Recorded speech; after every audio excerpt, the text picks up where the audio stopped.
Now let's analyze the procedure of solving data sufficiency type of a question. Okay, and you have to write in your copy. Suppose if the options are given in this order, that means see one for only one is sufficient. Okay, and two for only two is sufficient.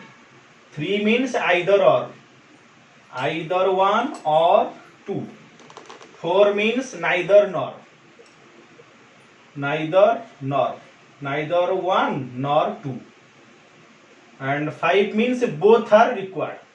Both are required. Both are required.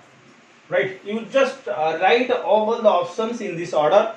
I am explaining you the procedure of solving. Right?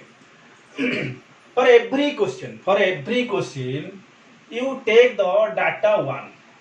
Suppose any question is given, so followed by data 1, then data 2. Okay, this one is given, this is your question pattern, right? Any question is given, data 1 is given, data 2 is given, right? So how to analyze in our brain, okay, so that we have to solve this question. See, take data 1, draw this diagram, data 1. Okay, take data 1 means see, you now test data 1 is sufficient to answer the question or not. So your answer may be maybe yes and maybe no, right? Data 1 may be sufficient to answer the above question or may not be answer the above question. It is not required. Okay, if yes, what are the probable options for you? 1 and 3. That means in the box you have to write either 1 or 3. Right?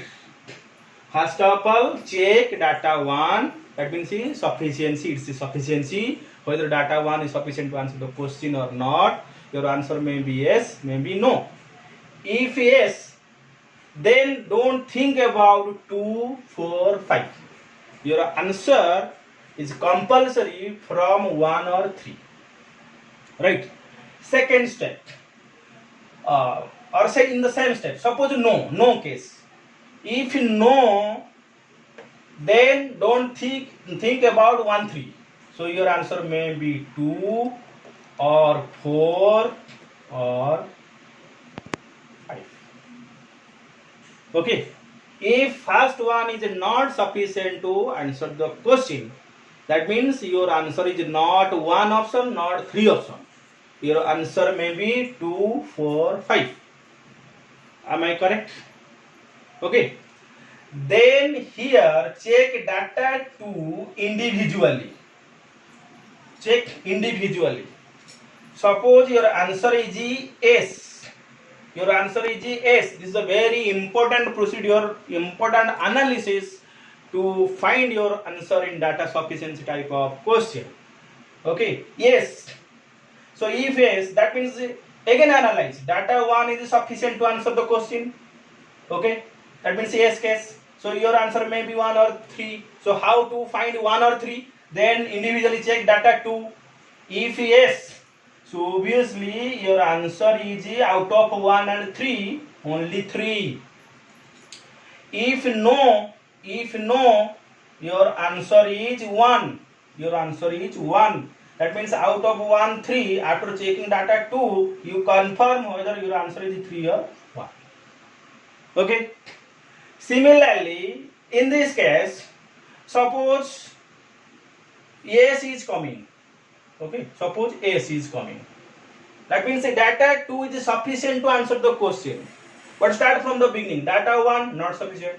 So what do you think? Your answer may be 2, 4, 5. Now check data 2. Suppose yes. So what is your answer? Tell me. That means 2.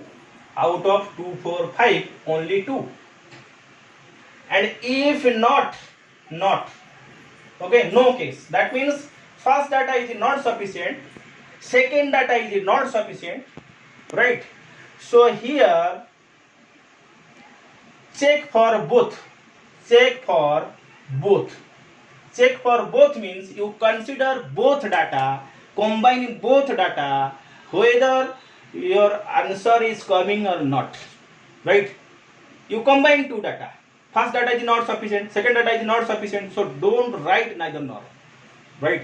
So in that case, you check sufficiency of both data. Combine first which is second and check the answer is coming or not. Okay, if it is coming, if it is yes, that means by taking two data, if your answer is coming, particular answer, unique answer, then your answer is 5. And if no, your answer is 4. Are you getting my point? Again come to the point. Data 1.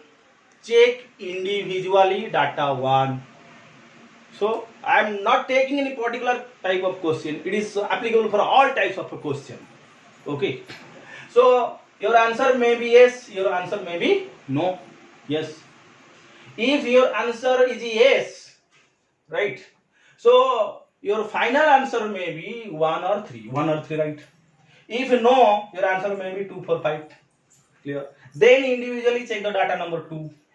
Alright? If yes, that means the first one is sufficient, second one is sufficient. So out of 1, 3. So what is your answer? Either or, that means 3.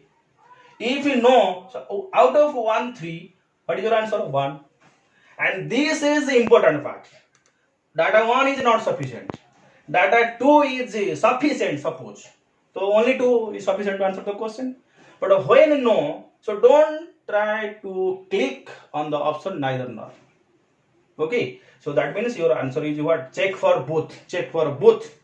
By taking both data, you try to find your answer. If yes, your answer is 5. If no, your answer is 4. Okay, you write all the things in your copy. Okay, so you obviously understand the procedure of solving. And in every case, don't solve exactly, definitely.